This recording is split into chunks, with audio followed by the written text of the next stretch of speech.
Alberta became a province in 1905, its first ruling party was the Liberals, under A.C. Rutherford.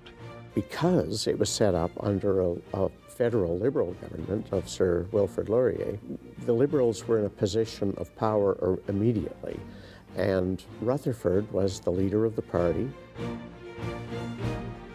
He was elected in 1905 and re-elected in 1909. But you know, most parties tend to defeat themselves from within. And by the 1913 election, there had been some problems. After 3 terms under Rutherford, Arthur Sifton and Charles Stewart, scandals and mistrust led to the party's demise in 1921. They were put out by a party that had not even been in place until 1917, the United Farmers of Alberta. The first of 3 UFA premiers was Herbert Greenfield of Peace River.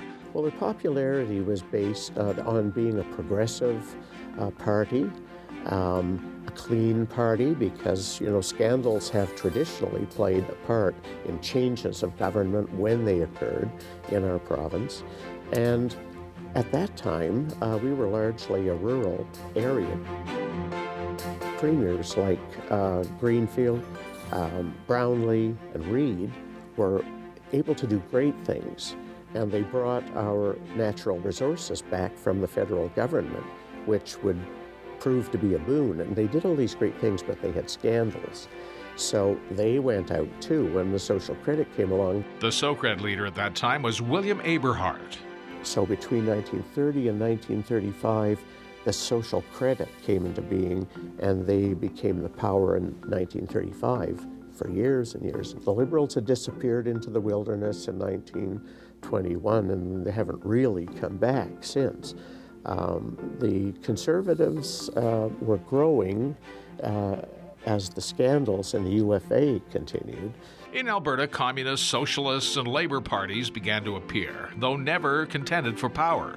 By 1948, SOCREDs were right on top again because oil, and they had money, the province had money, everybody was happy, and so they continued on until 1971.